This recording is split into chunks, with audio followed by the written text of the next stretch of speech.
Good morning, students. Welcome to the class 7th. As we all know that we are watching our video of subjects math, and we are watching our chapter number 4, that is angles and pair of angles. In our last video, we have seen the problems related to practice set number 17. हमने पिछले video में कुछ problem देखे बेटा practice set 17 के, और last video में मैंने आपको अपोजिट रेस के बारे में जानकारी बताई है। और अपोजिट रेस के बारे में जानकारी थोड़ी सी मैंने बताई थी, और जिसको ब्रीफली आज हम लोग इसको देखने वाले हैं, जानने वाले हैं, सीखने वाले हैं कि अपोजिट रेस है क्या। तो यहाँ पे देखिए बेटा, फर्स्ट फिगर और सेकंड फिगर ऐसे दो फिगर आपको दी गई है।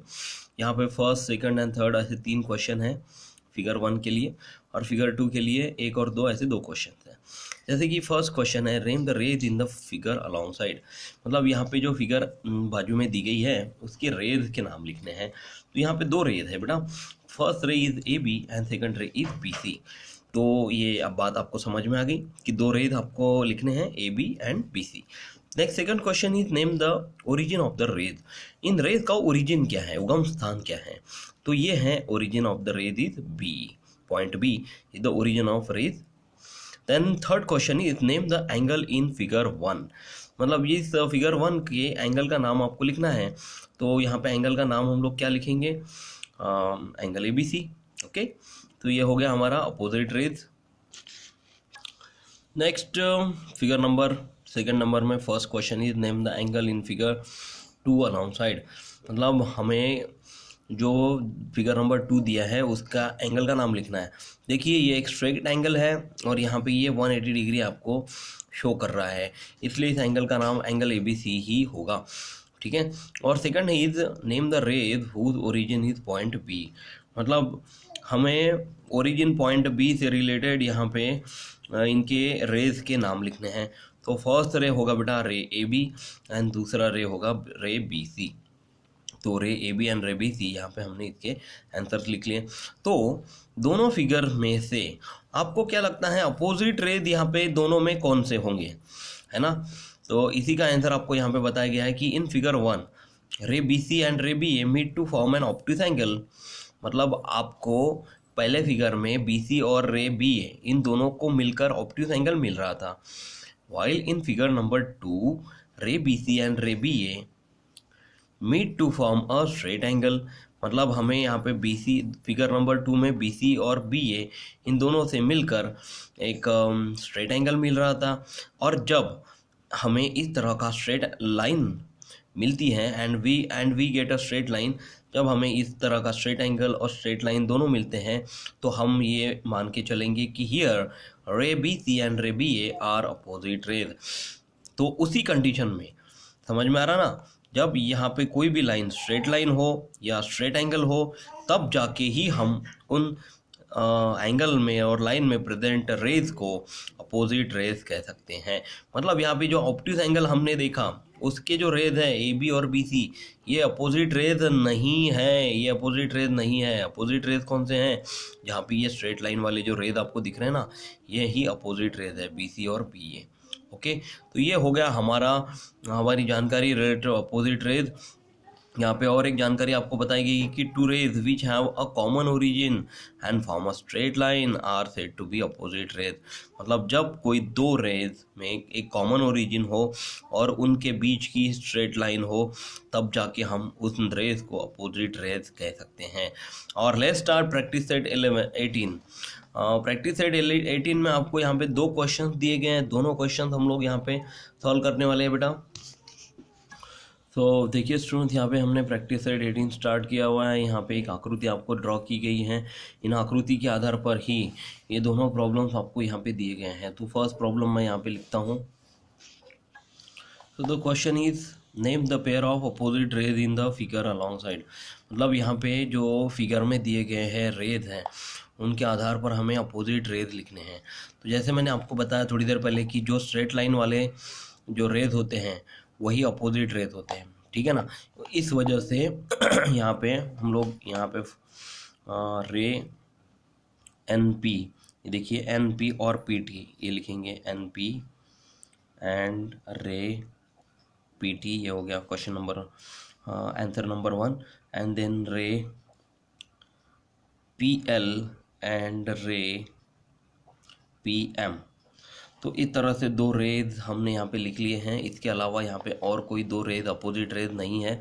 तो रे NP एंड रे PT एंड रे PL एंड रे PM ये होंगे हमारे आंसर। अब हम लोग चलते हैं हमारे सेकंड क्वेश्चन की तरफ। Second question is are the rays PM and PT opposite rays. मतलब देखिए बेटा, यहाँ पे PM और PT ये दोनों अपोजिट रेज है या नहीं, इसका आंसर हमको यहाँ पे लिखना है। और यदि नहीं है तो give reason for your answer. तो क्यों नहीं है, तो देखिए बेटा इसका आंसर है नहीं, क्योंकि PM और PT ये दोनों एक स्ट्रेट लाइन पे प्रेजेंट नहीं है। उस वजह से ये दोनों एक दूसरे के अपोजिट रेज तो बिल्कुल हो ही नहीं सकते। तो हम लोग को यहाँ पे लिखना है आंसर में रे PM and PT are not opposite rays because they are not in a straight line। तो ये हो गया हमारा आंसर कि रे PM और PT ये अपोजिट रेज नहीं है, क्योंकि ये दोनों स्ट्रेट लाइन पे प्रेजेंट नहीं है। तो यहाँ पे हमारा ये जो प्रैक्टिस सेट 18 है, जो कि बहुत छोटा था, यहाँ पे हमारा ये कंप्लीट हो जाता है। अब चलते हैं हमारे टेक्स्ट बुक की तरफ। अब टेक्स्ट बुक में देखिए बेटा, यहाँ पे एक डायग्राम आपको दी गई है। डायग्राम में ये डायग्राम है और इसमें दो एंगल्स आप लोग को यहाँ पे बताए गए हैं। ये इस तरह का जब कंस्ट्रक्शन होता है जिसको एडजेसेंट एंगल हम लोग कह सकते हैं बेटा। एडजेसेंट एंगल यानी कि जो एक दूसरे को लगकर दिखने वाले कोण रहते हैं उनको एडजेसेंट एंगल कहते हैं। और angles in a linear pair, और ये दोनों एंगल लीनियर पेयर पे प्रेजेंट है, स्ट्रेट लाइन पे प्रेजेंट है, इसलिए इनको हम लोग angles in a linear pair कहेंगे। जैसे first question is right the name of the angles in the figure along side. मतलब दिए गए आकृति में आपको इन एंगल्स के नाम लिखने हैं। मतलब यहाँ पे दो एंगल हैं, हम लोग यहाँ पे आसानी से लिख सकते हैं angle PQR and angle SQR। ये दो एंगल हमने यहाँ पे लिख लिया। Second question is what type of pair of angle is it. ये दोनों कौन से तरह के एंगल हैं। तो इन ये एंगल की पेयर अगर हम लोग को लिखनी हो तो हम लोग यहाँ पे क्या लिख सकते हैं, एडजेसेंट एंगल पेयर। तो ये हो गया हमारा सेकंड क्वेश्चन का answer. Third is which arms of the angles are not the common arms. यानी कि इन दोनों एंगल्स में कौन से आर्म्स ऐसे हैं, मतलब कौन से रेज ऐसे हैं कि जो कॉमन नहीं है। तो इसमें कौन से कॉमन आर्म, मतलब कॉमन देखिए QR जो है ना, ये कॉमन आर्म है दोनों एंगल में, है ना। ये देखिए PQR और SQR में QR कॉमन है, इसलिए कॉमन आर्म बोलेंगे। लेकिन कॉमन आर्म कौन से नहीं है ये पूछा गया। तो देखिए बेटा, यहाँ पे आप लोग यहाँ पे लिख सकते हैं ray PQ and ray QS are not the common arms. ठीक है, अब हम लोग चलते हैं next question. Measure of angle PQR is equal to degree and measure of angle RQS is equal to degree. हम लोग को यहाँ पे दोनों डिग्रीज के आंसर्स लिखने हैं। तो देखिए आपके पास चांदा है, तो हम लोग क्या करेंगे, यहाँ पे इस तरह से सेंटर में चांदा रख देते हैं। और चांदा रख देने के बाद अब यहाँ पे देखिए बेटा, जीरो वाली लाइन कंसिडर करेंगे हम लोग। तो जीरो वाली लाइन से हमें यहाँ पे पहला एंगल जो है वो 55 डिग्री यहाँ पे मिल रहा है। और सेकंड जो एंगल है वो यहाँ पे जीरो वाली लाइन से कंसिडर करेंगे, तो ये हो गया बेटा हमारा 125 डिग्री। तो इस तरह से एंगल एंगल PQR जो पूछा गया है वो है हमारा 125 डिग्री। ओके, ये थोड़ा सा चेंज हो गया, ये बराबर से ठीक से लिखिएगा आप। PQR जो है, ये देखिए, ये जो एंगल है लेफ्ट हैंड साइड वाला, ये एंगल है PQR, तो ये है 125 डिग्री जीरो वाली लाइन। और यहाँ से जीरो वाली लाइन में ये होगा बेटा हमारा एंगल RQS इज 55 डिग्री। ये 125 और ये 55 डिग्री। देयरफॉर अगर हम लोग मेजर ऑफ एंगल PQR और RQS के बारे में चर्चा करें तो दोनों का यदि मिलान, दोनों को जोड़कर देखते हैं, 125 प्लस 55, तो क्या ये 180 आता है क्या। 5 + 5 0 + 1 5+5 0 का उधार का एक 1 और 2 3 और 5 8 और ये 180 करेक्ट। ये PQR और RQS यानी कि बराबर 180 डिग्री आपको मिलता है।